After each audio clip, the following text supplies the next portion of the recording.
Alô galera, tudo bem? Vamos falar aqui um pouco das regras, das normas de Ashura.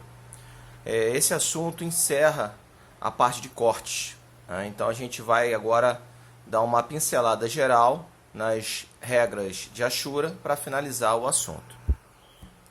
Nós estamos vendo desde o início que toda área maciça em corte tem que ser ashurada, né?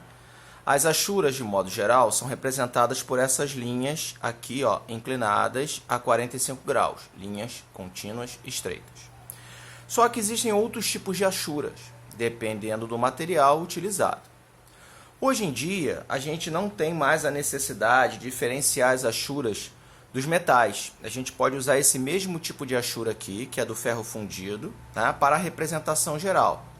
Mas antigamente, a gente tinha nos projetos a colocação da ashura específica de material. Então vamos lá, se eu tivesse um material em corte em aço, seria esse tipo de ashura.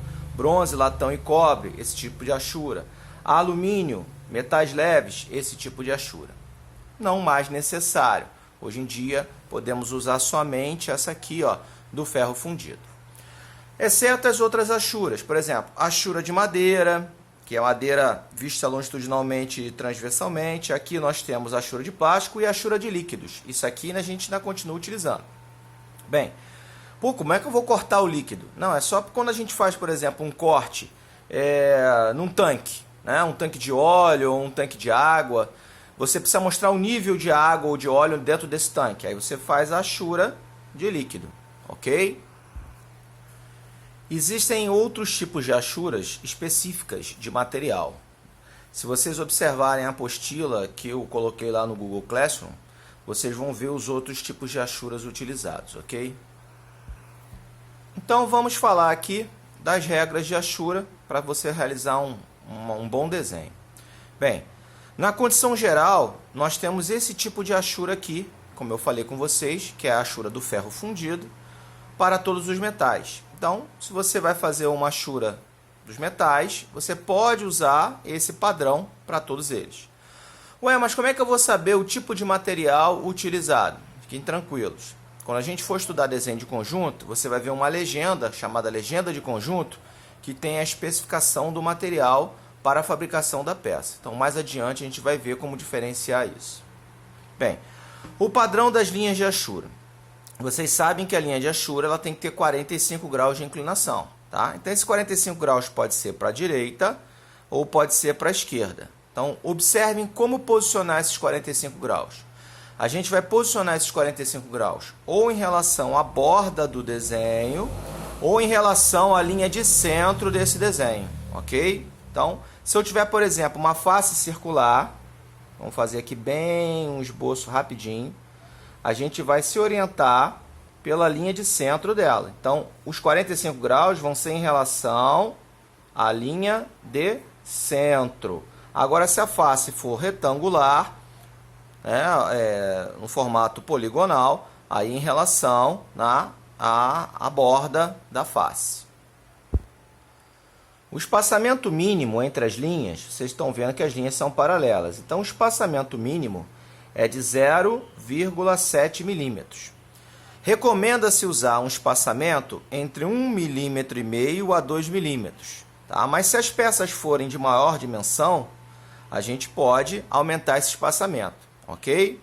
Esse tipo de espaçamento independe da escala utilizada. Quando a gente tem peças adjacentes ou sobrepostas, nós temos como diferenciar essas peças dentro de um conjunto mecânico. Como é que a gente faz isso? A gente vai diferenciar mudando o sentido do ashurado. Notem essa peça aqui, ó, ela está sendo ashurada para a direita. Já essa outra está sendo ashurado para a esquerda.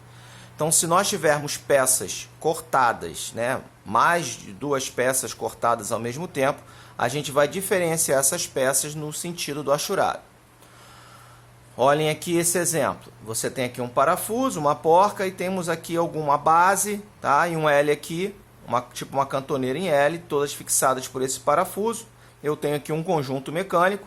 Então, para diferenciar as peças que estão aqui presas a partir desse parafuso, a gente vai fazer sentidos contrários. Notem que aqui o desenhista usou uma achura específica do aço, que não mais é necessário. A gente pode usar a achura do ferro fundido para todos os metais, como eu já havia falado.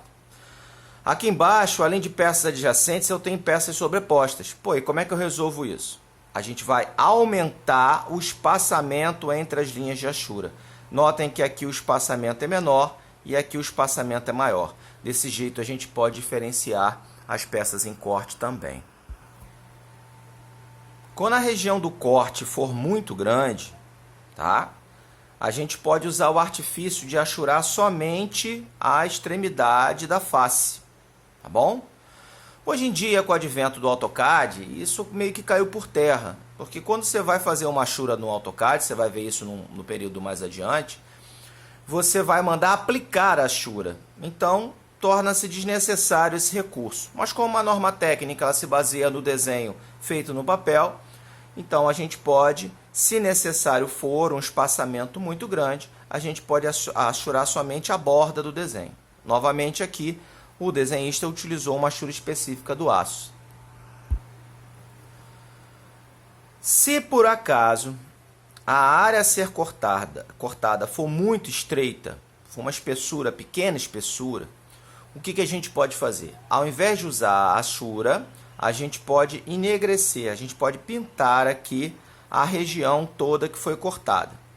Se por acaso eu tiver aqui um conjunto mecânico, vocês podem ver que eu tenho uma placa para cá e uma outra placa para cá, fixadas por esse parafuso e essa porca.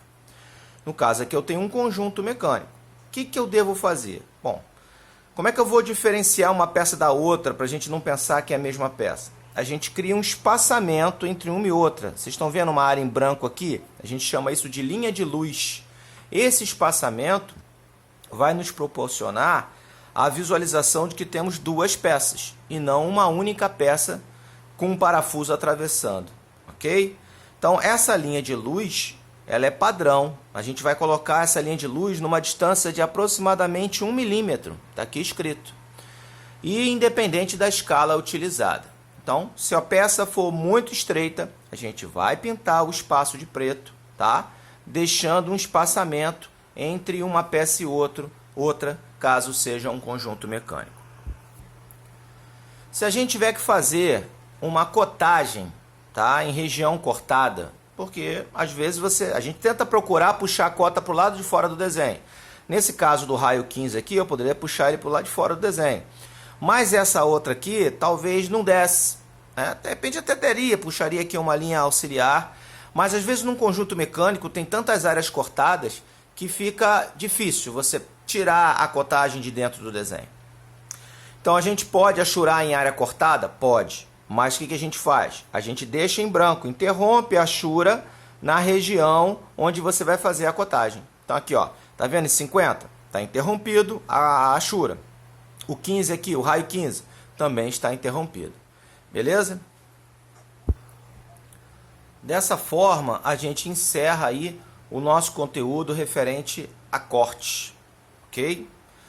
A gente vai continuar, obviamente, trabalhando corte em outros assuntos, mas a teoria sobre corte encerra aí nesse tópico, tá bom? Ok? Um abraço a todos.